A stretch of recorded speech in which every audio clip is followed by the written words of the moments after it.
Welcome to Your College Bound Kid, a podcast for parents, college counselors, students, and anyone who wants a weekly deep dive into the world of college admissions.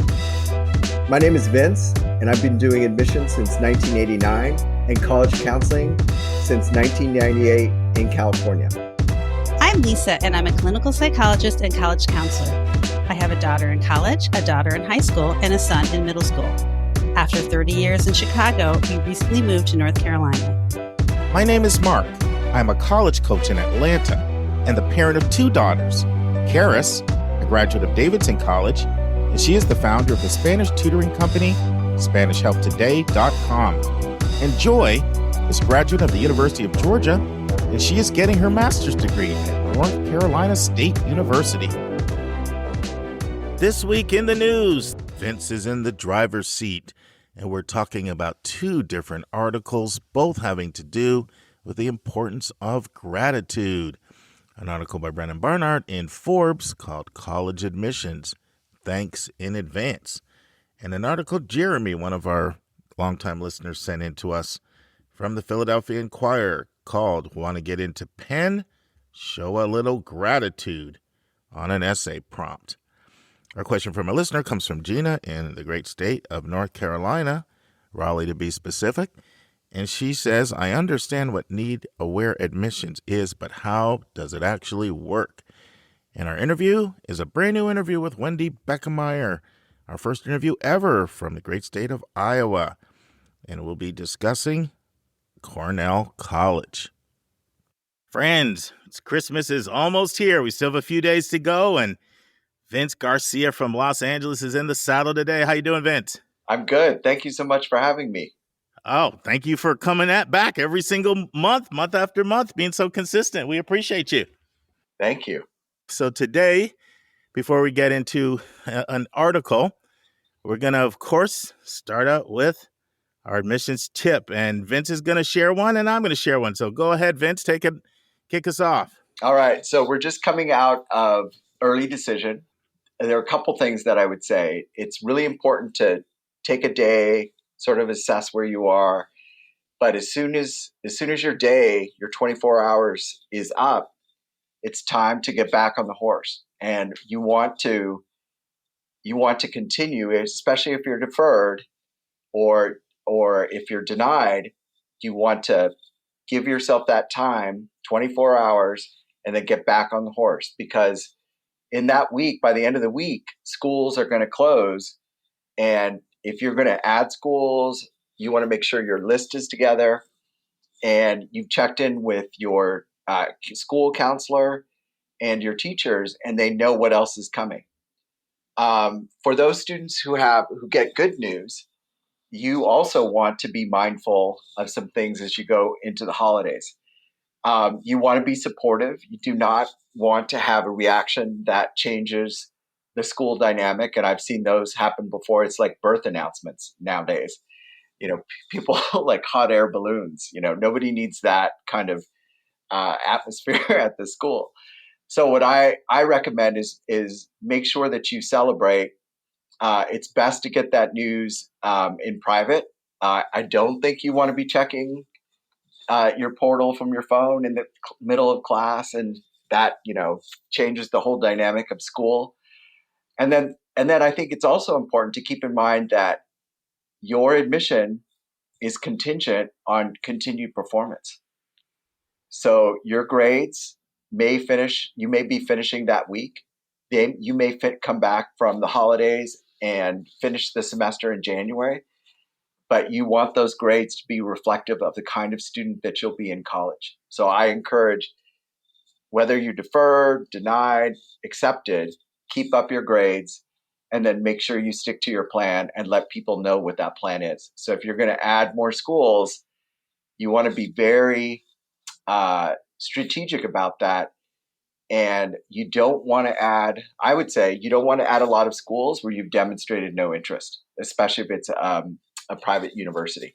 If the first time a school is hearing from you is the application, it's not a good look. So my tip is, after you're deferred or denied, make sure that people know what you're doing next, and that you're following a plan that you developed in the months before you got to early decision.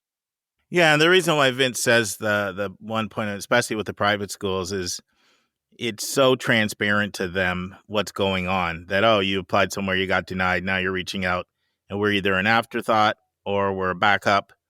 I remember talking to a director of admission who said to me, I don't think applicants know that we know what's going on. We can see you had no electronic footprint whatsoever with us until right after decisions were released.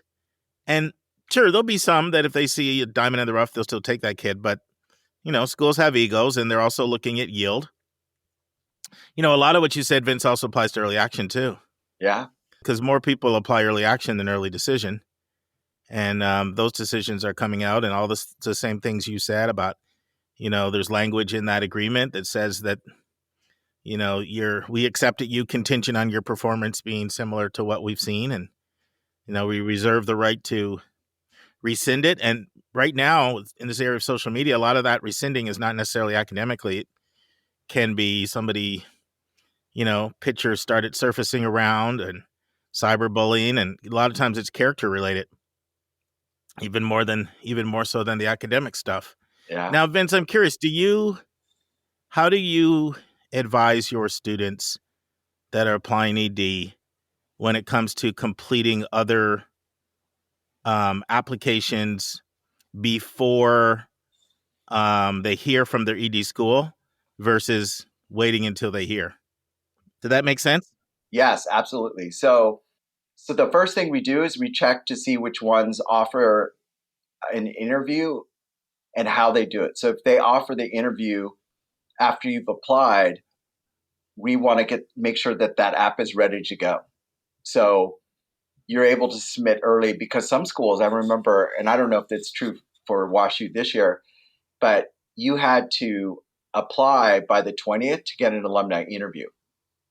And so we'll look at the list of schools that the student has, and if an interview is possible, and this person I think is really going to thrive in an interview, then we'll work on those apps to make sure that we guarantee the interview. Because I think that always can make a difference, especially if you're going to be applying regular somewhere. Yeah, and I'm talking about the essays. Yes. So do you have your students complete their essays ahead of time? Even if they get in their ED, they put the work in, but they're done? Or do you have them wait until they find out from the early decision school and then do their essays after that? Well, we do have them have the application ready, because they don't get the interview until after they submit the application. So if they're deferred or denied, we're ready. And I always find it is really difficult to get a student to do, 8 essays or 4 more essays if they've been deferred or denied. Yeah. They're like, why should I listen to what you're saying? Why? And so I try to encourage the student to do the work before. So if we have to go into our plan B and C, the work is done, and I'm not trying to drag out the work from them. I agree with that 100%. And that's really a second tip from you this week, because, what I find, I don't find that they're like, why should I listen to you? Because, I've let them know a lot of these, most of the time when people ED, let's face it, they're applying to highly, highly selective schools, or they want an ED, right? So yeah. I know for us, we just had a meeting looking at all of our early decisions, and they were, more than half of them were like to the most selective schools in the country. And the ones that weren't were still very competitive, because if you don't have tremendous brand strength, people just don't want to commit. Mm-hmm. They're willing to commit to get that little extra advantage. So, we let them know it's not a guarantee. But what I find is important, the reason why I find it so important they do the essays ahead of time, is because it's a bit of a punch in the gut. It stings. You're now heading into Christmas. Yeah. You're like in holiday mode and parties and food, and it's just not you just don't want to be cloistered up in a room and writing a bunch of essays. A lot of those call specific essays, custom questions, those are really important, and they take time. Right. And so, yeah, so getting those done ahead of time, very, very important. Now, sometimes if we're working with a kid and they've got a longer list and they had a couple schools that were backups, Mm-hmm. let's say I got a kid and they're applying to, 13 schools, and, we might have them do 10 and not do that last 3. Right. But at least get the overwhelming majority of them done, especially priority schools that they'd be really interested. You should love all your lists, but we always know people are human. There's going to be some on the list that they like a little more than others. Right. So I can compromise a little bit on a couple of them, but for the most part, the ideal is to get them all done. Mm-hmm. Yeah, I agree. Good stuff. So my tip this week is something I should have said probably 5 years ago. I've said it a few times, but I don't think I've emphasized it enough. And that is that parents and students need to talk about money and talk about it very early. Yes. This is extremely important. So what am I talking about? You should talk about how much is the maximum amount you can pay as a parent, and you should talk about what your expectations are for the student. Do you expect the student to take out student loans? Yes or no? What's the maximum loan you'll take out? Are you going to take out loans? Yes or no? I don't generally recommend that, but that's a conversation you need to have. Do you expect your child to work during the school year? Do you expect them to work during the summer and contribute? And there should be a firm number. So let's say a family goes all the way through this process and they say, we can do $35,000. That's most we can do. I do tell my students that they can bring $11,000 to the table. And I get to that number really easily. If they take out the federal direct student loan, which is the one loan I'm really comfortable with, that's $27,000 over 4 years, or $6,750 average a year. Mm-hmm. Then they can make about $3,300 during the school year without having to work too much. Depending on where you're working, that could be 10 hours a week. And then, so now you're at 10 grand, and then you can make $1,000 over the summer. Now that's not $1,000 that you make. That's $1,000 that you make that goes to college. Right. Because you're still going to want to have your movies and your concerts and your pizza and your, I get it. Your trip to the beach and that kind of stuff. So That's an easy 11 grand. And I tell people that paying for college is assumed to be a joint responsibility between the students and the parents. And when students pay some, they have skin in the game. And research shows that students that work less than 15 hours have higher GPAs, and actually. So, but you need to have that conversation with your kid. You don't need to not have it. And then you go all the way through the process and you get into school and they ask you to pay 60 grand and you say, we can't do it. That's the most deflating thing ever. And sometimes parents don't like to talk about money. It's uncomfortable. It's private. Maybe you don't want kids to know, what you make or what, you don't have to tell them your exact salary, but that money conversation, if you're listening and you're a parent of a younger kid, start having it now. I find most kids respect boundaries, but you need to tell them what those boundaries are. Most of them, I've had kids that buck boundaries, and that's really bad because it's already hard enough for sometimes parents feel guilty if they can't pay more for college. Maybe they regret that they didn't start a college fund sooner, or they just couldn't do it. There was too much month at the end of the money and they just couldn't save. But, most kids I find don't push back aggressively on their parents when they tell them what those boundaries are. Yes. And I hate it when kids do that because it's already hard enough for parents to begin with, but then you got the kid pressuring them. But most kids, you tell them what those boundaries are, okay, they'll adjust and they understand. But when they feel hoodwinked, bamboozled, go Malcolm X on you there. Movie reference. Yeah, Vince and I are showing our age here. You've been hoodwinked. You've been bamboozled. Yeah, that's when it's like the ultimate punch in the gut. So start having the money conversation early. And I actually have more to say about money, but I'll save it for another tip on another day. But that's my money tip for now. All right, for the admissions vernacular, the word is tagged or tag. Is that a term you've come across in your admissions experience, Vince? I think I have. I hope I know what it is. I have an idea how I'd respond if somebody asked me. Yeah, tell me what you think I'm referring to. So I think if you're tagged, it's a student can be tagged for a certain criteria that's important to the admissions office. So as I say to Dave, bingo, bingo, winner, winner, chicken dinner. So elaborate. I love it. Oh, good. So they might be an athlete. Mm-hmm. If geographic diversity is Mm-hmm. a part of the process, they might be tagged for that.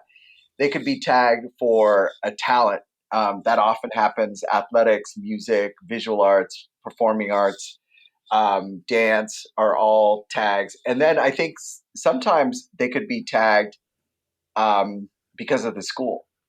And students and parents often look at me, what do you mean the school? And depending if the school is well regarded, then the tag is reread all of those students together.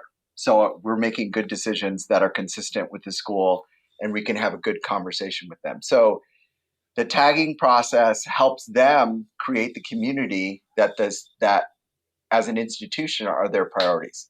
Exactly. And so most of the time when I refer to this, I use the term either institutional priorities or hooks. Yeah. And that's just a euphemism, right? Tag, they all mean the same thing. But it's a term you'll hear, tagged. And like Vince threw out a lot of them. There's a lot there, it could be a lot of things. It obviously could be celebrity kid, faculty kid, could be a donor development case. It can be a gift, big donation. Could be a rural kid they really want. It could be a lot of things. The priority could be we got to get our test scores up, and it could be a real high tester. It could be a wealthy family. For some schools, just being a full pay family. If that's they're trying to get more. Some schools use this model, net tuition revenue model, and so they have to bring a certain amount of net tuition in per kid. And wow, this one can pay 55. That allows me to go get some other kids that we want that don't have to pay that much. Mm-hmm. It could be an undersubscribed major. It could be a kid who's really strong in debate. Like there's all kinds of things. A school could open up a new department, and they really want to have kids for that. So the list is pretty long of what it could be, but it's basically you're a priority applicant because you are bringing something to the table that we feel we really need to make our school stronger. And so a little asterisk goes beside your name, and depending on how strong the tag is, it could have significant weight or it could be more of a tiebreaker. Obviously, alumni. I mean, we haven't mentioned them all, but I think people hopefully get the gist. Yeah, absolutely. And definitely for alumni, that tag is there. Because I remember recently looking at the college questions for Yale, and the alumni section was much bigger than I had seen for other campuses. It sort of surprised me, like how deep it went. How many people went there? When? Did they also work there or do they teach there? It was an extensive list of questions that I had not seen with other schools. So clearly it was a priority. Yeah. And with alumni, it varies from school to school. Like for some people, alumni is only a parent that went to undergraduate. Some schools will count a parent that went to grad school. Some people count grandparents. Some people draft siblings in. Yeah. Some people only count siblings if the siblings is currently at the school. So they wouldn't count a sibling who's an alum, but they would count a sibling if they're a current student. So the devil's a little bit in the details there. But one tip there is look at the questions that you're asked. When it asks you those questions, you can generally get a sense because it'll often say like, did a parent or of course you can see it in the questions they actually ask, who they're including. And then a lot of times with alumni, they'll get a special read. So let's say it's a school that has 2 readers as a standard, approach to reading a file. That's, and more selective schools, that can be a common thing. One reader reads, another reader reads. If they both agree, it's, passed on to the dean to sign off on. If not, it can go to committee. A lot of times for alumni, there's a 3rd reader, especially if it's not a clear admit. Well, he needs to go off to, it's, so anyway, that's not trying to make this all about alumni, but there's tagged for you. And I did this intentionally, Vince. I set it up. The big number links to this as well. So the big number today is 91.1, and that refers to percentage. What is the percentage? 91.1 is the percentage of computer engineering students at Penn State that are men. Oh. So another way of putting it is only 8.9% of computer engineering students at Penn State are women. And this came up because I have multiple female students I'm working with that are engineers. engineering majors, and we have this conversation. Like, there's places where you have a tag, you have a hook, and it can carry some weight. And by the way, Penn State has all this on their website for every single engineering discipline. You can see the mechanical engineering numbers. You can see the aerospace numbers. I picked computer engineering because it was the lowest. They have 225 students in majoring in computer engineering in the incoming and class, and 20 are women. 205 guys and 20 women. That is a tip that I hope whoever is, if you're a woman and you're looking for a good program, because they're well subscribed across the United States, that I think it's important, if you have information like that, to not only think about maybe applying there, because you have to ask yourself, is that the kind of environment that I can thrive in? Sure. But secondly, I've had students, and this worked at, Georgetown, the number of men who are in the business school, it's 2-1. And I said, your essay better say something, because as a female, you're the perfect person to break through that glass ceiling. Same thing at Viterbi at USC. I remember they had 3 or 4 podcasts about wanting to recruit and making, the environment at Viterbi, the engineering school at USC, a place where women could really thrive. And I said, they're telegraphing to you, if you're a young woman who's strong in science, that if you make the case, and so in the essay we made the case, I think that they appreciated that somebody was bold enough to say, you need more women, and I'm one of them. Admit me. Yeah, and the interesting thing is, you can't just assume that every single engineering discipline has those kinds of numbers, because now, once again, here's Penn State's numbers. For biomedical engineering, they're 54.4% female. Wow. So they're more female than male in biomedical. But then now most of them, like their overall average was 22% for all engineering. And there were some other numbers that were close to computer engineering. I picked the most egregious example. But for example, aerospace was really, really low too. It was like get close to those computer engineering numbers. It's just something to be aware of. And Vince brings up a good point. Like, you do need to figure out, do you want to be in that environment? Like, that's something to think about. But the other thing to think about is you don't have to make the engineering people your total social group. You can get your social group through other, fraternities, sororities, clubs, getting involved in your dorm and all kinds of other things. But when a school does that, if they look at gender, you do need to know that too. Like UCLA doesn't look at gender, so that's a non-factor. Right. University of Georgia doesn't look at gender. Right. But Florida. Yeah, but a lot of schools do look at gender, and a lot of schools, it is an institutional priority to have any of the majors that are really sideways like that. Like fashion is oftentimes 95.5 female. Nursing, very, very high female numbers, and they're oftentimes looking for male nurses. Elementary teachers, they're oftentimes looking for males for those. And then the computer sciences and the engineers, I'll say this briefly, Vince. I was having a conversation with the student I'm working with about how most of the kids that get into the most selective schools are coming with a tag. Yeah. They just are. And so I'm having this conversation with a white female. And so I was going through all of the different categories, and I went through faculty and celebrity and development and alum and underrepresented student of color and athlete and all these things. And she says, I'm none of that. And then I said, but you're a math pistol. You're a powerhouse and you want to be a math major. I said, if you get in, I'll bet that's your ticket, because schools want what they don't have. And she's a powerhouse in math. And, I think that could be her ticket. So that's great.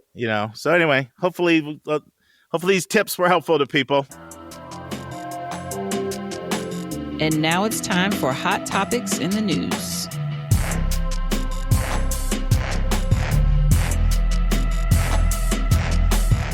Well, we'll transition to a great article that, Vince had picked up this article, and I had another one that was really similar that I wanted to talk about as well. And so we'll probably talk a little bit about both of them. But the article is called College Admissions, Thanks in Advance. And it's by Brennan Barnard, who's friend of the show. For those of you who are new, Brennan, Susan, and I all worked together from 01 to 04. Susan was the lead. She was the director. Brennan was the associate director. I was the associate director of admissions and just an adjunct college counselor. And I really started working mostly with Susan, mostly after when Brennan transitioned in 04. But we all worked together. And he's a great guy and has been on the podcast several times. And so he writes this article for Forbes. And he basically talks about how important gratitude is. He starts out by saying that he had a son that just graduated from high school, and he was deeply moved when his son's first grade teacher, Jan Smith, reached out, congratulated him, and wrote a nice note to him. And he talks about the impact that had, the awe and appreciation he had that it could be such a dedicated teacher like Miss Smith, who taught her son way back in first grade, and here she is reaching out 11 years later to congratulate him for graduating from high school.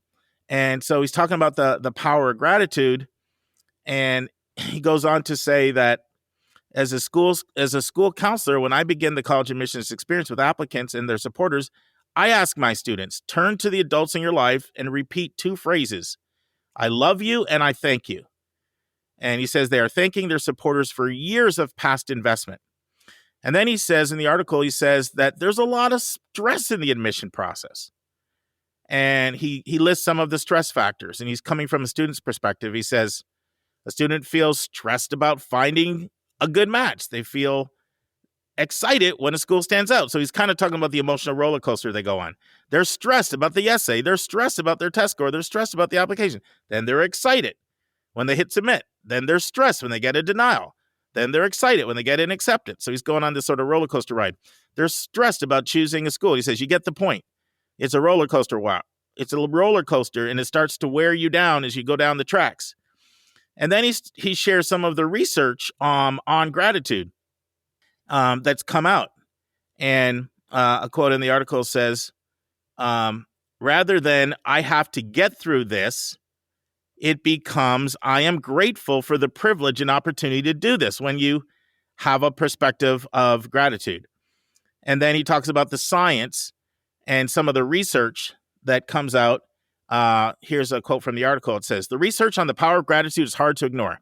From eating healthier to improve mental health and everything in between. Studies indicate that our lives and those around us are enriched by gratitude. It has been shown to promote pro-social behavior.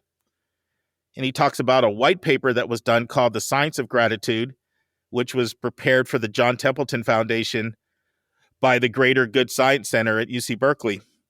And he talks about the research coming out of the Character Lab of the University of Pennsylvania and their resources on gratitude and making caring common, Harvard Graduate School of Education, which Brennan is very involved in. And he talks about the tools they have there about cultivating gratitude in students. And so he basically talks about this positive psychology really has an impact on kind of changing the brain. And he calls it dispositional gratitude. He says anxiety and disappointment are not uncommon in college admissions. And neuroscience research suggests that gratitude can help students and parents, he says, cope with the worry and the grief. And then he talks about a particular professor named Dr. Keltner. He's a professor of psychology at UC Berkeley and is a faculty director on the Greater Good for Science Center and an author of a book that's about to come out called Awe, the Science of Everyday Wonder and How It Can Transform Your Life. And he just gives a brief summary of the book, and he basically says that, that when you find gratitude for not only what has happened, but also what is possible, that basically it can help you and elevate you through the vicissitudes of life. I'm going to say a little bit more because he talks about a new UPenn essay in the Common App about gratitude. But I want to see what you're thinking over there, Vince, and I'll let you say what's on your mind, and then I want to come back to this new UPenn essay about gratitude. What are your thoughts? Yeah, I thought this was really important. Now that we're coming out of early decision and early action, some early action decisions are coming out.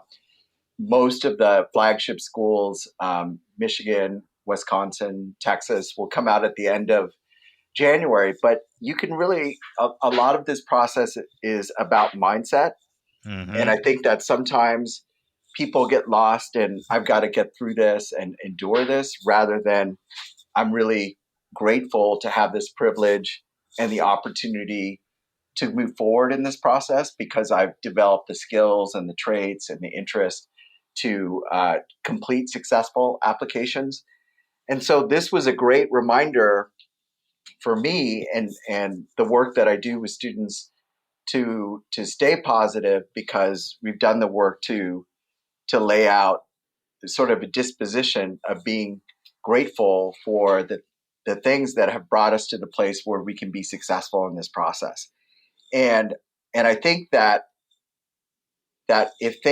when things get hard, if the decision doesn't go your way and you've just been sort of gritting and bearing through something, rather than really knowing that you've done your best work and you've had this community of support behind you, who are cheerleaders helping you through the process, that you can get lost in that. So for me, it's interesting in that both the Common App, they have a new question this year: reflect on something that someone has done for you that has made you happy or thankful in a surprising way.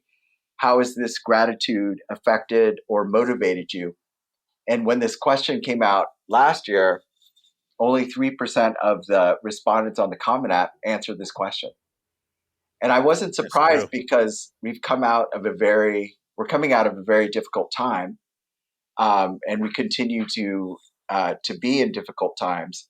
So I think I've tried to encourage my students to respond to this particular question, because it often makes them really think long and hard about what has made a difference. And we've had really good discussions about it. The new Penn question I thought was terrific, because the way that I've always thought about Penn students is they're very driven and motivated. They tend to be type A. And some of the students that I've had who've gone to Penn, sometimes it felt like they would run over people and things to get to that place. And to step back and acknowledge the people or the individual that you'd like to send a thank you note. And so for the two people that I had who did that prompt this year, they did send it, and it was amazing to hear about the reaction from the teacher side when they got that. Vince, why don't you tell our listeners, because I'm not sure if they're following exactly what the prompt is. All right, so the prompt at Penn, it's a part of the supplement. It's the third question. Write a brief thank you note to someone that you have not thanked and would like to acknowledge. And then at the end of that, they encourage you to send that to the person that you wrote about. In both cases, the students wrote about a teacher who helped them not only with the classroom material, and I learned an interesting way to deal with complicated math was, I guess, apparently to bake cakes. I still don't quite understand how that worked, but thought it was a great touch. But also how intuitive the teacher was and could sense when the student just needed some encouragement in other ways. So they were walking across campus and they said, "Oh, how did your dance concert go?" Or, "You seem a little distracted in class. What's happening?" Those moments meant a lot to the students, and for the students to acknowledge them, 2 years, 3 years later in a written form was probably one of the things that helped teachers do what they do. So regularly practicing gratitude and being grateful in your life will change your mindset, so that when bad things come, one of the first things that will come to you, I think, after the disappointment and potentially the sadness, is I have a lot to be grateful for. And that's a good place to end up. No, I think you said it really well when you said mindset, how important mindset is. One of the things that I found fascinating about the new college-specific question that Penn asks, want to get into Penn, show a little gratitude, and then have the essay prompt where you are expected to literally to go back and write, your gratitude and to share it, is there was a lot of research that went into this. So the dean of admission at Penn, Whitney Soul, she wanted to literally have a question that could change people's brain outlook. And so a lot of people might know Angela Duckworth, who's a Penn professor, who's very famous for her research on grit and perseverance and other aspects of personal character.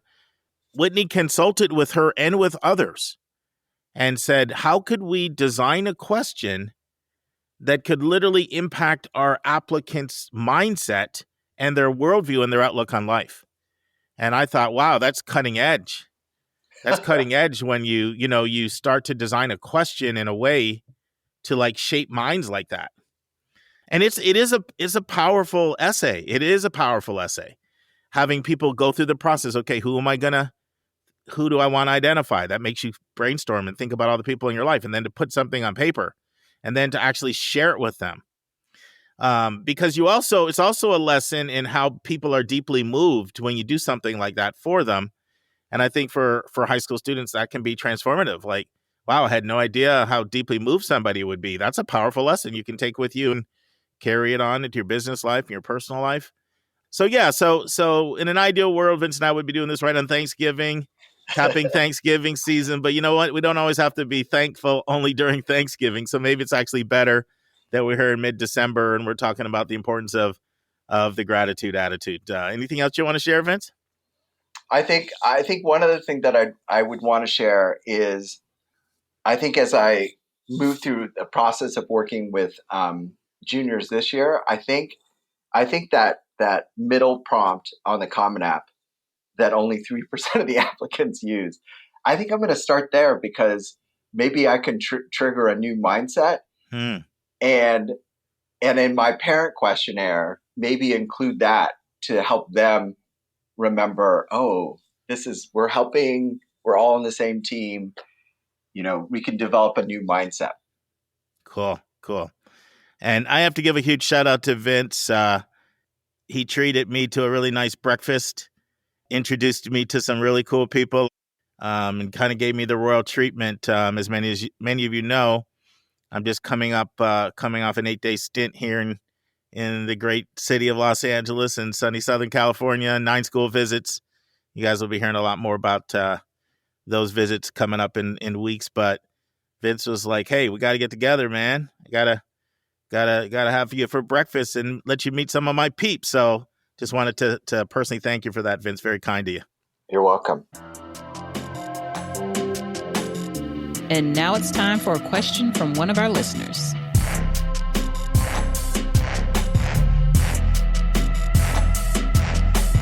All right, Lisa, we have a question from not only the great state of North Carolina, but the Research Triangle, your neck of the woods, my daughter's neck of the woods. So fire away. Sure. This question is from Gina from North Carolina, and she asks, how does need-aware admissions work? How does a student's financial need impact how admission decisions are practically made? I really got excited that this question came in because, when I go off to these conferences, I always have a bunch of things in mind that I want to pick the brains of admissions leaders about. And this is one I've done a few times, but I really did it a lot at the College Board Conference in Orlando. I asked a lot of people how need-aware works at their school. So, let me just take a step back because we can't assume everybody knows what need-aware is. So, need-aware has to do with when a school makes admissions decisions, are they factoring the ability to pay into who they admit or not admit? If a school does not factor ability to pay into who they admit or not admit, then they're considered to be need blind, of which most schools are need blind. If they look at ability to pay, and that can be a factor in terms of who's admitted or not admitted, then they're considered need aware. Need aware is also sometimes called need conscious, and it's also sometimes called need sensitive. So those are all used interchangeably: need sensitive, need conscious, need aware. So that's a little bit. So it's on the admission side. Now, sometimes people confuse need aware with meeting full demonstrated need. They're completely different. A school can meet full need and be need aware. It cannot meet full need and be need blind. Like, there's all kinds of combinations. Those are two very different things. Meeting full need has to do with, for those who you admit, do you give them the financial package according to the formula that makes it affordable to them? That's meeting full need. That has nothing to do. Like I said, and people constantly confuse those two things, meeting full need versus being need aware. It's just like early action, early decision, constantly confused. So that's a little bit of background about what they are. So Lisa, do you want to take a guess how you feel decisions are made? It's kind of a complex answer. I think they probably have to really look at all the people that they'd love to admit, and then they got to figure out like, well, we have this much money that we need to bring in, and we can, give out X amount of money, and then they have to figure out like how they're going to do that. And I think it's probably really complicated and involves numbers and formulas and would and I'm out. Really beyond my pay grade. Yeah. So okay, that was a great one. I love that. That was like a politician. You got to the math part, and then you said I'm out. So, yeah. But everything you said was accurate. You didn't say anything that was wrong. So let me talk about one misperception for schools that are need aware. One misperception is that every single kid who has a financial need is at a disadvantage in a need aware model. There's actually a complete spectrum of need aware models. For example, even at this school, I think has gone on record and said this publicly. I'm not going to say their name just because I just am not 100% sure that they've said this publicly, but I think they have. But anyway, there's a highly selective school that used to claim that they were not need aware, and then they went need aware. It kind of became, everybody's freaking out, you're need aware. Well, in reality, for this particular school, it actually only impacted 4% of students. So there's schools where it's a small percentage of people that it impacts, and there's schools where it's a large percentage of people that it impacts. Well, let's talk about how it practically works. So the way it practically works is readers, this is the most common way it works. There's different models, but this is the most common way. It's not the only way. I'm thinking of a different model. The most common way it works is readers read and rate files in a need blind way. So admission officers are not thinking about ability to pay when they read and rate a file. Then, after you go through your whole process and you see the amount of kids you'd actually want to admit, then you hear back from the financial aid office how much you're over budget. And they could be anything. We're $20 million over budget. Okay, now you have to pull out the scalpel.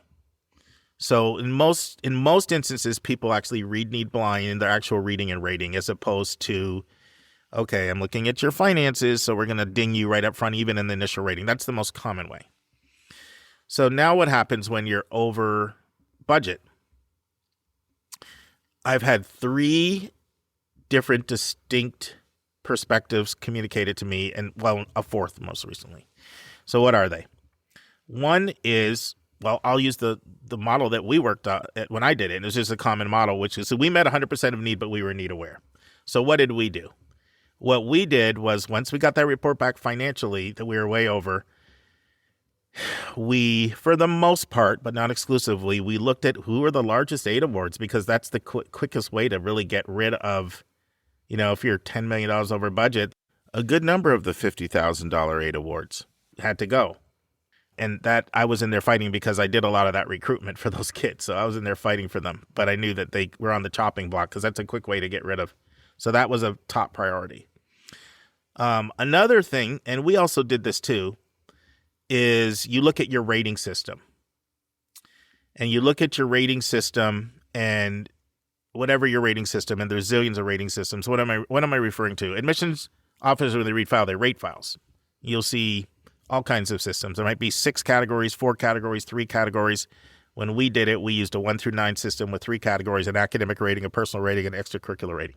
So you rate students on a 1 through 9 scale. And, and so for, for us, low was good. So you take a look at, okay, we're not touching our 1s or our 2s. They're protected because they were priority admits. And we did that too. So those kids could usually escape it. So one method is you get rid of the largest aid awards. Another method is you get rid of your lower priority awards. Your lower priority kids. They're kids that we call low admits that just squeaked in. And then another method is that you look at your yield projections.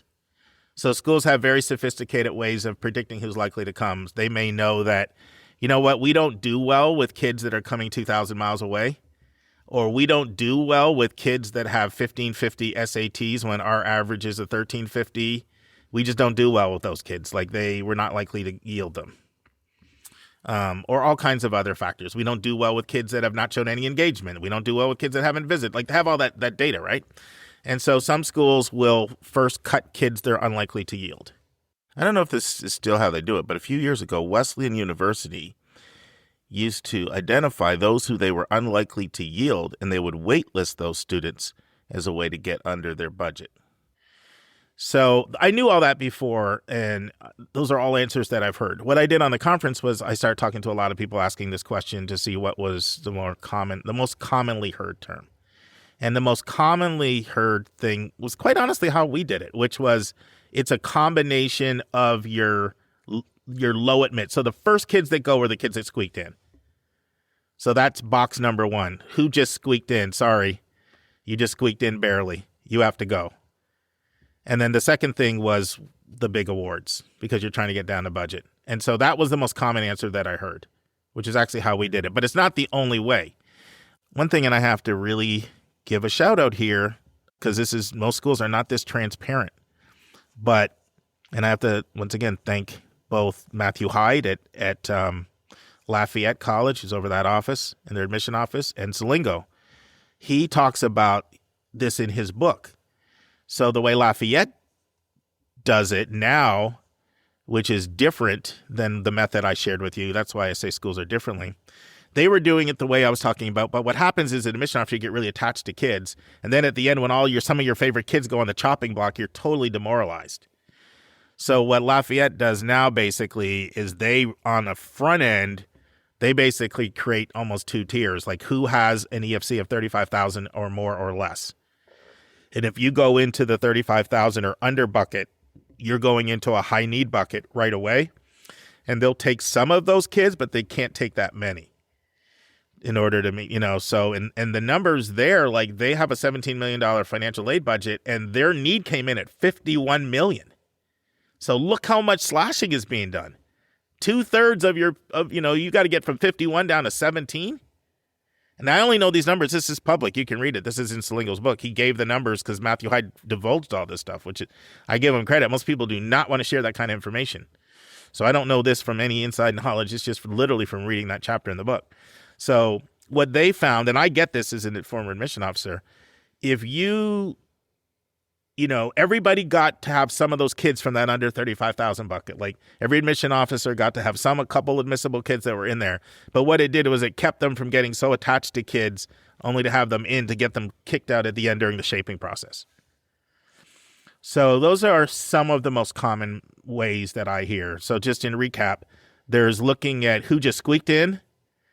There's looking at who's going to be a really large aid award. And then there's looking at who are we unlikely to yield. And then the most common is actually some combination of those factors.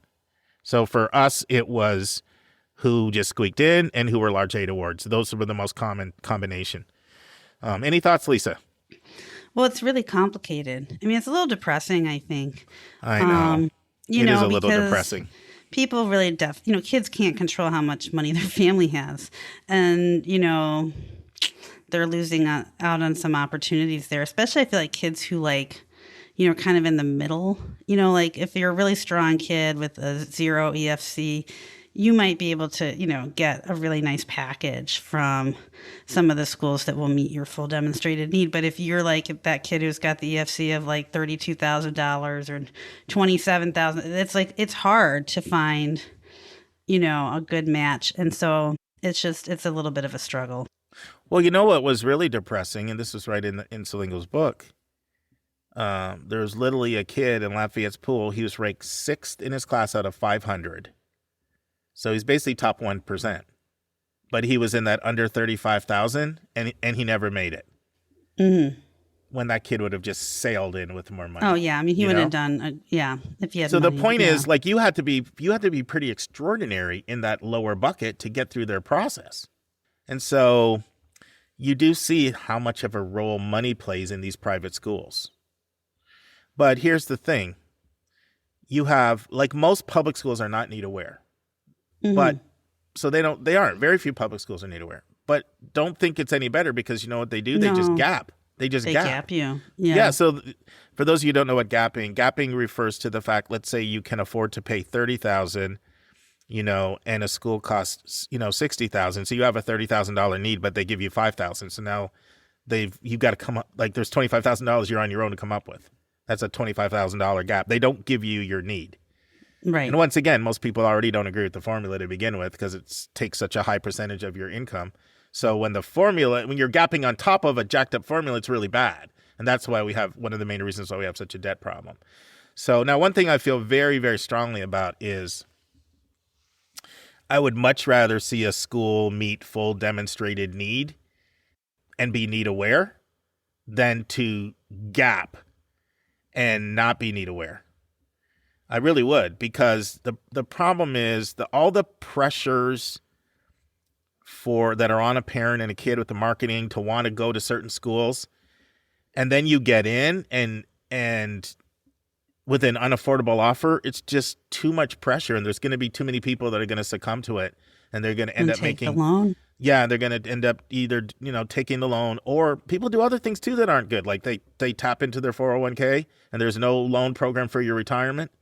Or they tap into their IRAs or their 401ks, or they just, they do HELOCs. And sometimes, look, it's one thing to do a HELOCs, a home equity line of credit, or home equity loans.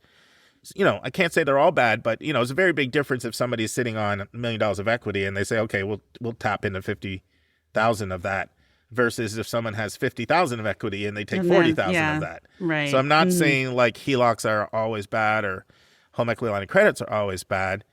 I mean, even potential retirement, if someone's sitting on a substantial amount and they're all set, then I'm not a fan of generally touching retirement. Don't get me wrong, because most people aren't set, but it's all dependent on what your resources are, But so that's worse to me, and I really don't like it when schools gap, because you're almost setting people up to make really bad financial decisions and imperil them for like years to come. Or they just put the fees on their credit card. I mean, one Scholar Match student that I worked with a couple of years ago, I think her EFC was like 7,000, and she lived in Michigan, and she was interested in the state schools of Michigan, and I think MSU gapped her like 25,000. And the best offer she got was from Ann Arbor, but she still got gapped like, Sure. 10 or 11,000. Her parents like, well, I guess that's the best we're going to do. So Yeah. That's what we have to do, and I just did not feel good. Well, it's the norm. I mean, because now here's what I'll say. I don't like schools gapping, but I also am aware of how much money it actually takes to be able to meet full demonstrated need. It's ridiculous. I remember when I was at Westtown, I did a year of fundraising as well before I went into admissions. And so this guy, I'm going to shout his name out. His name is Rene Gersten. He was class in 1956. And he had been an immigrant, and, the school had like transformed his life, and he had done well in business. And so he wanted to create a scholarship, an endowed scholarship that would like fully fund one gifted and talented, like, under-resourced gifted and talented kid. Do you know he had to give $1.2 million for one kid? He had to give $1.2 million for one kid, because typically endowments pull 5% of the principal off. So 1.2 was like 60 created $60,000 a year, which is enough for one kid.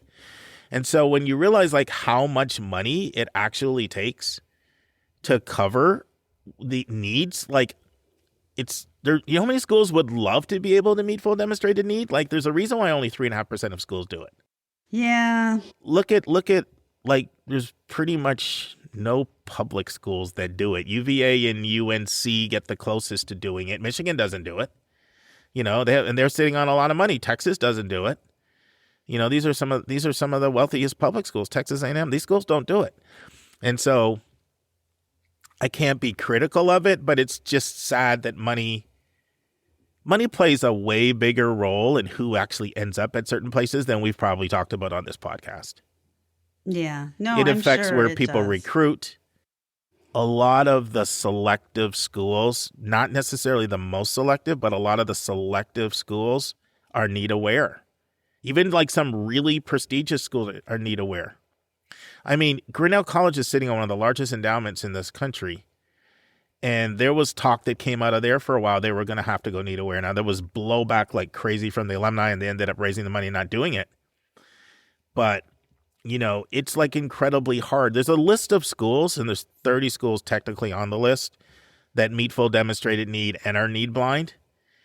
But if you talk to anybody like in the profession, most people will say the number of true schools that are need blind and meet full demonstrated need is anywhere from 0 to 5. It's either 0 or 5. And I'm increasingly convinced it's actually 0, to be really honest with you. You know, Peter Van Buskirk convinced me of that. Not only does he say, like, you know, I'll give you an example. So you think of Penn as a super wealthy school, right? And they're one of the wealthiest schools in the country. And so I was on there on a counselor fly-in program there, and we met with their financial aid staff, and we were going over their financial aid packages. And I saw the amount that they were allocating in their packages for transportation. I thought it was a little bit inadequate. So I probed a little bit more, and I found out, and these were, you know, particularly for some of their more needy applicants, that they basically built 2 round-trip tickets into the package. And I was like, why would you only do 2 round-trip tickets? You start thinking about the times, obviously Christmas, spring break, going back in, at the end of the year, if you want to include Thanksgiving. And the basic answer was, we don't have the money to do more than that. And so what my experience is even at the wealthiest schools, when I start really talking to them about stuff, they still say, we don't have the money for that. Even seriously, I think the only school that I question, sometimes makes me think there may be one school is Princeton. They have money on a whole different level than anybody else. Even than Harvard and Stanford, they just do.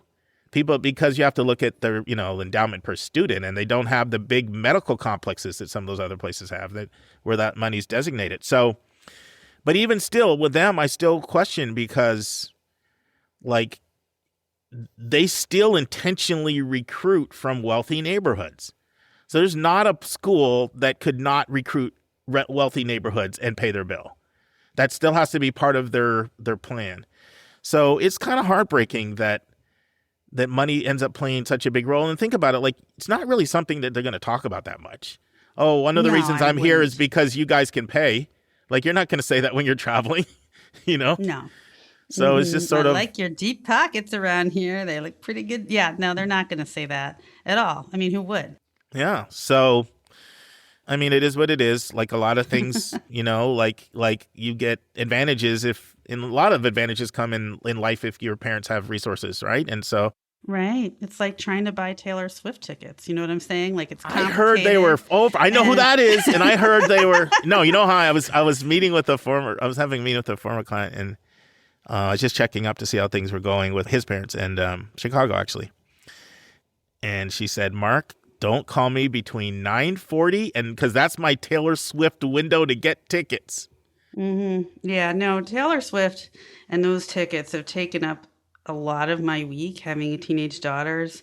And all I can say is that it is very complicated, and the family worked together, all 4 of us, and we did manage to get some tickets to the Chicago concert.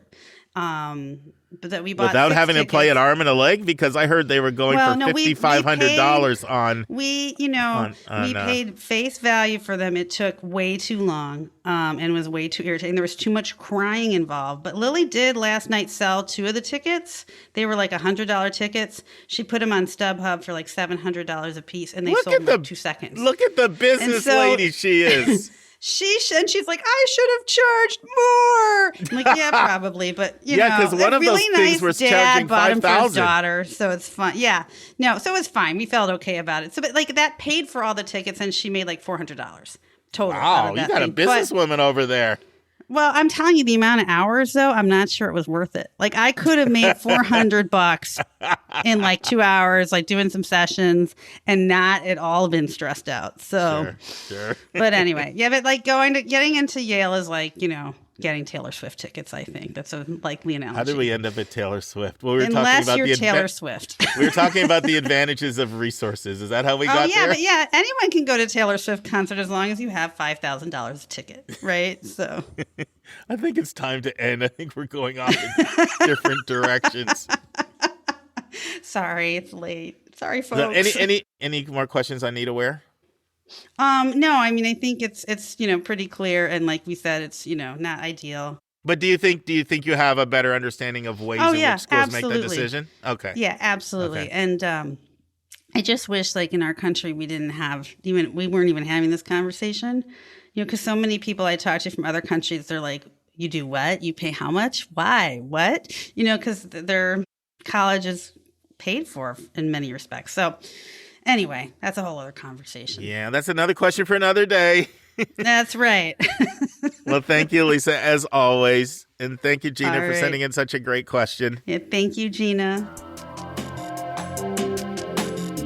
And now this week's interview with a special guest.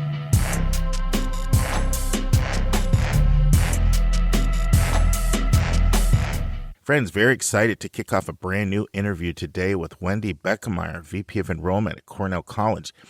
We have now had both colleges in the country that have the one course at a time. Of course, we had Colorado College on before, and now Cornell College. And those are the two famous schools across the country that focus on one course at a time. And it's our first interview ever from the great state of Iowa. It'll be a three-parter. Listen and enjoy.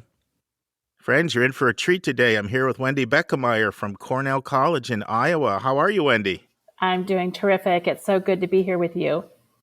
Yeah, I have to tell our listeners, so Cornell College was already on my radar. I'd already planned on reaching out to them to have them on our podcast. And then it just so happened that Wendy and I ended up seated at the same table for a luncheon during the College Board Conference in Orlando. And when I found out she was the VP of Enrollment, you know what I had to ask next, and presto, here she is. So, Wendy, why don't you tell us a little bit about your backstory? Anything you want to share, places you've lived, jobs you've had, anything else you want to add so our listeners have a sense of who they're listening to?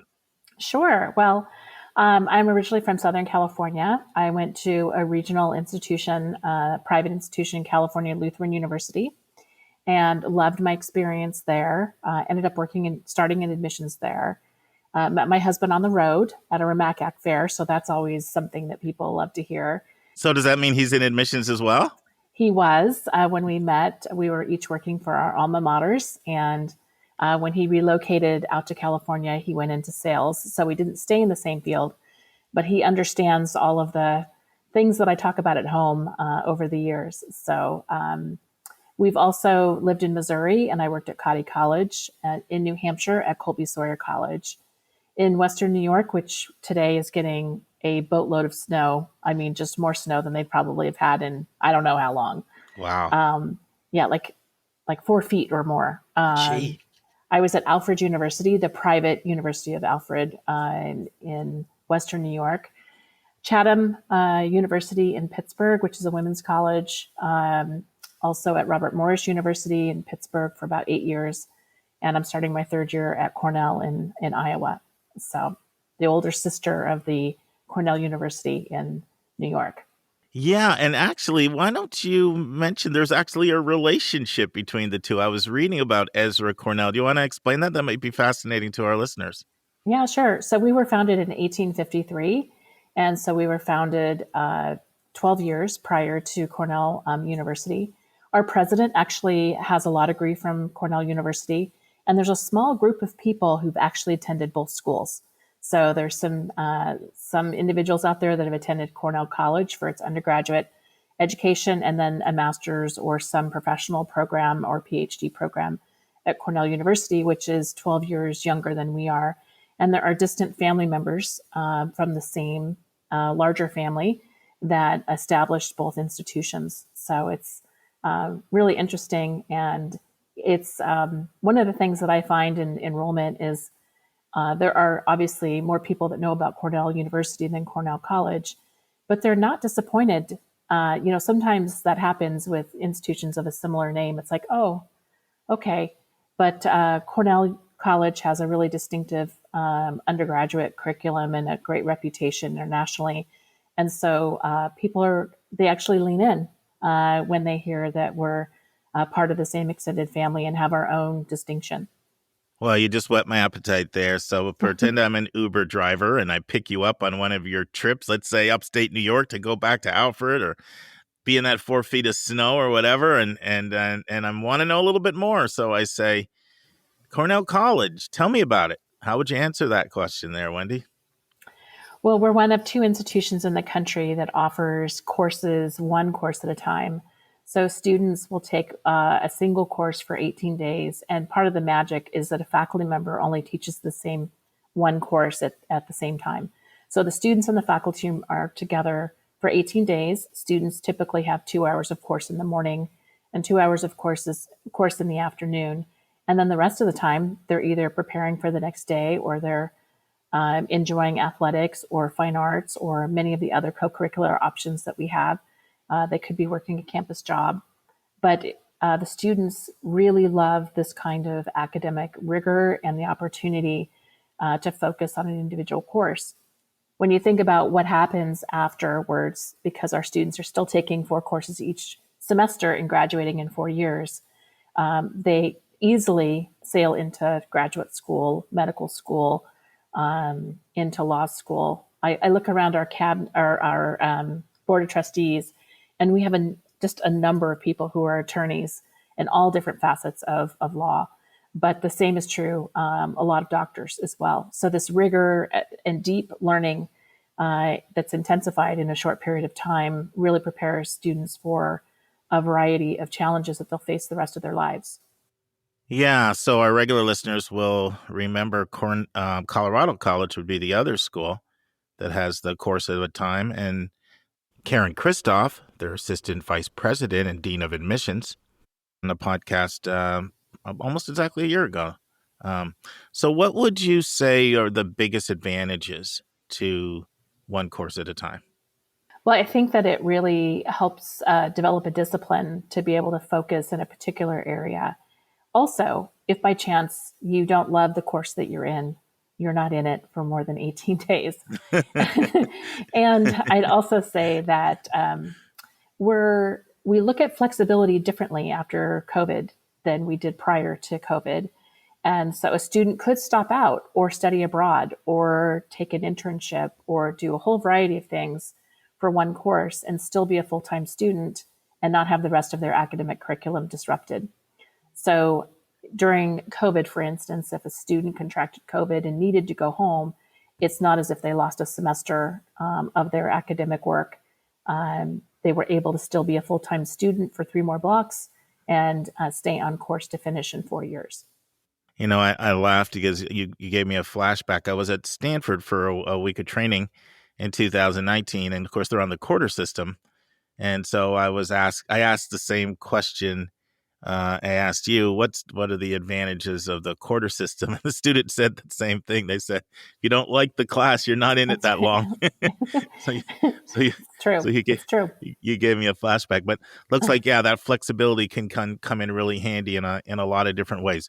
I know you guys have, do you still call them block breaks? Like, what is it, 4-day in between the sessions? And what are some of the things that go on in those block breaks, or whatever term you're using to describe the between your 8 block period sessions?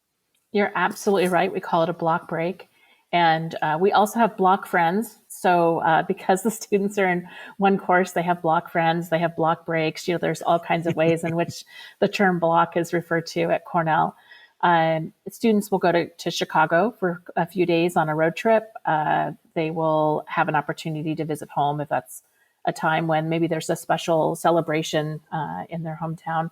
Although only 35% of our students are actually from Iowa. So we have lots of students from other states, many students from Texas, Colorado, California, and then Wisconsin, Minnesota, Illinois, Missouri. So some states that are near us, but also some states that are much further away. And when I say several students, I mean typically from Colorado, there might be 30 in the entering class, which would be around 10% or 9% of our entering class, and the same in in California and Texas. So it's interesting to see the diverse geography that we have. But the students, really do look forward to those opportunities to rest up after a really rigorous 18 days, to do some fun things that they have been looking forward to, like road trips, some extra fun with their friends, things that perhaps having those 4 days strung together gives them a little more opportunity to do that than it would be if it was just a regular weekend. That makes a lot of sense. We got a lot going on here. Block breaks, block friends. Next thing you know, you'll be naming your dog Block. There you go. Yeah. That's great. Let's take a break to learn about Mark's recommended resource for the week.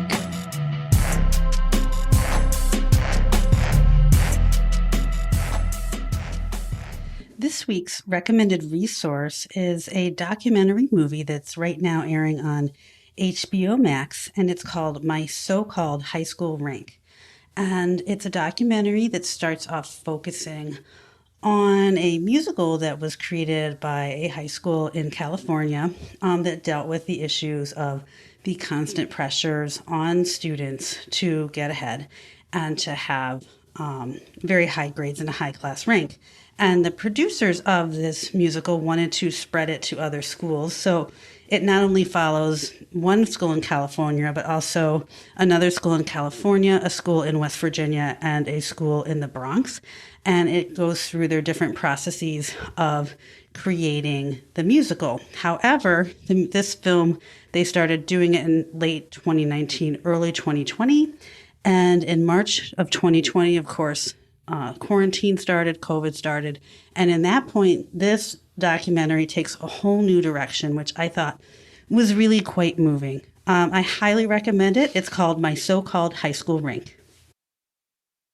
Now, do you feel that the block plan, or one course at a time, I know you also call it one course at a time, is something that students with ADD or ADHD may thrive more in than a traditional setting? I think it's a great question, and we do have some families that will ask us that. I think sometimes the typical learning environment is not ideal for students with learning differences or diverse forms of success. And I wouldn't say that it is the solution for a student with ADHD or ADD. One of the things that the block plan requires is a lot of organization, and that's not to say that somebody who's ADHD or ADD isn't organized, but I think the intensity of this particular academic type of learning isn't a solution for a student. I wouldn't say it's an immediate solution for a student. We do have ADHD students who come to Cornell and ADD students who come to Cornell. But I wouldn't say that the way that we're learning is tailored to benefit them. Let's talk about your core values. I know you have 4 of them. Let's go through them individually. So the first says a liberal education that celebrates discovery and embraces the integration and application of knowledge. Tell us, what does that mean? Well, I think that what we find for students that are in at Cornell and in these courses is that by spending concentrated time together, that there's an opportunity for discovery in a concentrated way. So you might, by spending so much time together, it's a little bit like being on a trip. Like if you're with your daughters, and not that everybody loves camping, but let's just say it's camping, or it might be a vacation, that concentrated time, you have an opportunity to learn more about each other and to discover things that perhaps or make choices to do things that you wouldn't do if your time was more limited. So I think that concentrated period of time does allow for greater discovery in subjects of all kinds. You can spend more time in a lab. You don't feel this constant pressure and push from something else that you've got to go to next in the way that you do in a traditional schedule. Now, I know Cornell was, founded as a seminary initially, right? And it's got United Methodist roots. Yes. So I see a your second point is intellectual, moral, and personal growth. Tell us what that means, and tell us if you know how the United Methodist roots or the seminary background impact the school in any way, if they do. So I do think that most institutions in their founding had religious connection to them, and as somebody who's been here in my third year, I haven't seen, and having attended a Lutheran college, I haven't seen an overarching influence of Methodist faith in the school itself. So I think for a lot of institutions that were established with seminary or religious roots, that there is maybe a less pronouncement of that in today's environment. We have a chapel, so our entire campus is on the historic registry, and there's only 2 campuses in the country that have that distinction.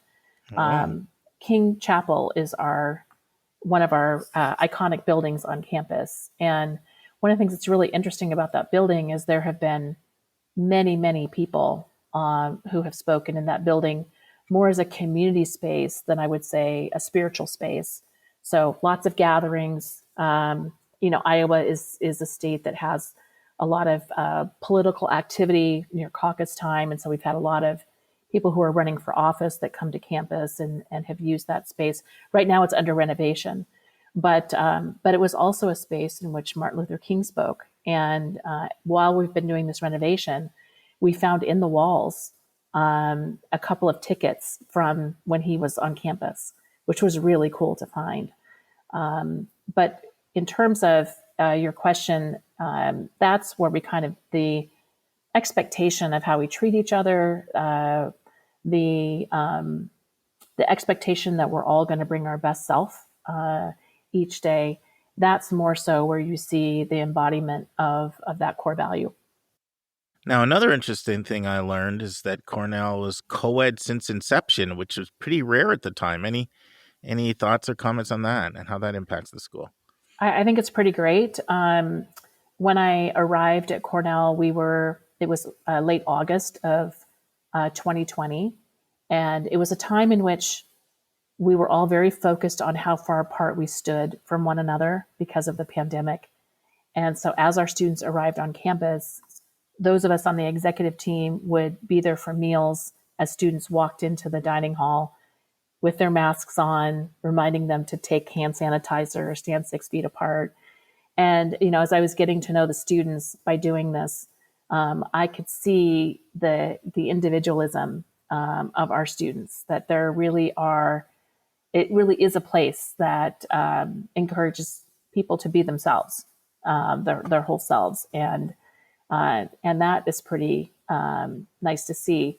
So this idea of being a campus that has welcomed both men and women from the beginning of inception, I think was rare at that time, and speaks to the kind of culture that we've been able to maintain over all these years.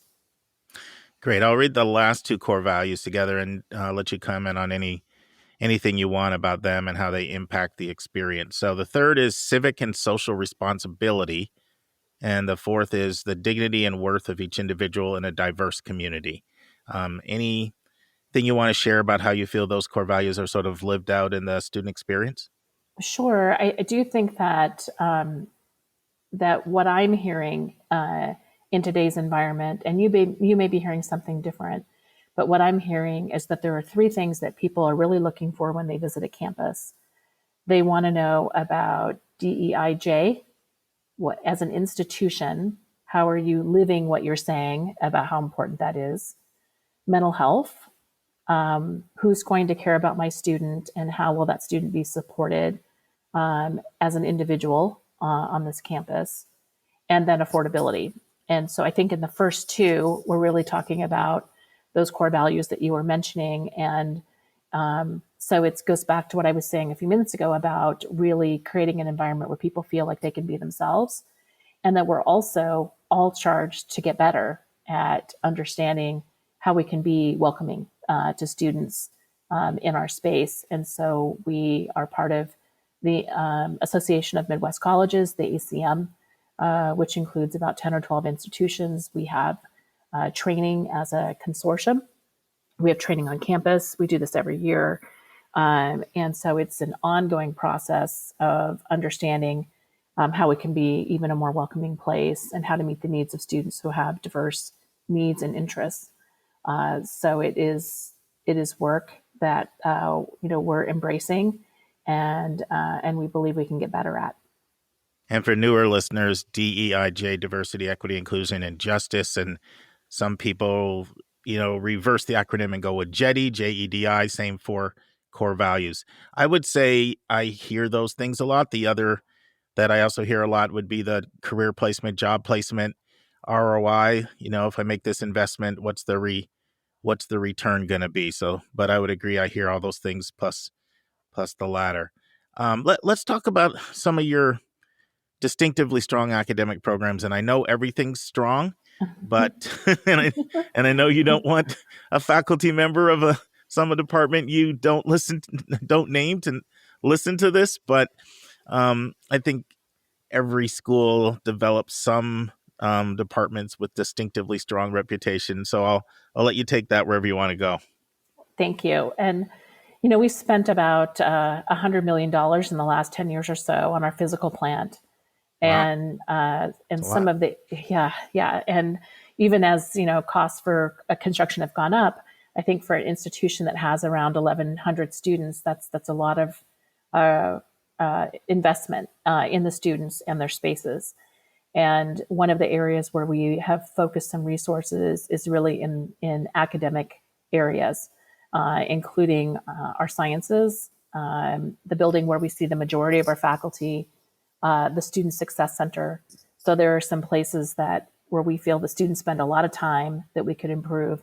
And then we also have expanded our Athletic and Wellness Center, which is, we encourage all students to access the facilities that we have related to athletics and wellness. And so it is always hard, when you get the question, which majors are really, driving your enrollment. But I would say that for us, it includes biology. We do a lot of research, also undergraduate research with our students in this area. Engineering, we have ABET accreditation, which is not common for an institution of our size. So that is a program that is growing as well. Business, which many institutions see a lot of enrollment in that area. It's not uncommon across the country that 25% of the students going to college are going to choose business. There are also 25% that are still deciding, so that leaves 50% for everybody else. Psychology is an area where we see a lot of interest, and kinesiology. And kinesiology, we see a number of students who have an athletic interest who also have a science interest. And so it's a nice way to combine those two areas.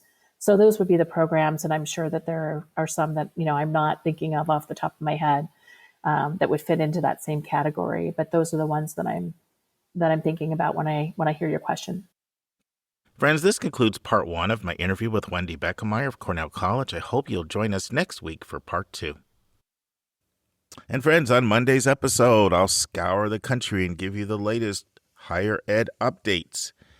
And then we'll kick off a brand new interview. It's with a parent. And we have so much talent in our parent body that you're going to be hearing quite a few interviews from parents over the next 6 months. This is with Gus Resendez. And it's on the topic of avoiding the potholes when it comes to athletic recruiting. So a number of you asked us to send in requests for us to discuss athletic recruiting a lot more. And of course, we just did a big series with Trinity University with Justin Doty and Paul McGinley on athletic recruiting. But that was more process-based on steps you should take. This is a different approach. This is avoiding potholes that are so common and easy to fall into when it comes to recruiting. I think your guys are really going to like it. Very excited about it. I hope you'll join us on Monday for what will be a 3-part interview with Gus Resendez. And friends, I know a lot of decisions are coming out, and there's a wide roller coaster of emotions that occurs, from jubilation to disconsolence and everything in between. But just always keep in mind one thing. It's really important. It's not where you go, but it's what you do when you get there, and it's what you do when you get out of there. See you on Monday, friends. And that's our show. A big thank you to you, our listeners, for tuning in this week. If you find this podcast helpful, please follow us, and you'll get every single episode as soon as it is released. If you're interested, there are a few ways you can really support our podcast. You can click the share button and send it to your friends and acquaintances. You can help us pay our staff and our expenses by donating on our website. You can write a review for us on Apple or Spotify. I'm the producer of the podcast, but we have a fantastic team of 14. Shout out to our co-host, Dr. Lisa Ruff, Dr. David Williams, Susan Tree, Vince Garcia, and Julia Esquivel, and to our substitute co-host, Sylvia Borgo. Our sensational sound engineer is Nemanja Motvich. Our amazing music is from Victor Allen Weeks. Marketing designs are from Kimberly Blacks. Lily Parikh manages our Instagram. Our image editor is Talha Khan. Joyce Ducker does our website episode updates. And our webmaster is Stelianos Dimitriou. If you want to have a coaching session with Lisa or me, just text me at 404-664-4340. If you have a question you want us to answer, or if you have a recommended resource or article you think we should discuss, just send it to questions@yourcollegeboundkid.com. By the way, check out our website, where you'll find lots of content that is not on any podcast app. Our website is yourcollegeboundkid.com. If you want to learn about other hot admissions topics, follow us on Twitter at YCBK Podcast. We think of you as our listening family, and we look forward to meeting again with you every single Thursday.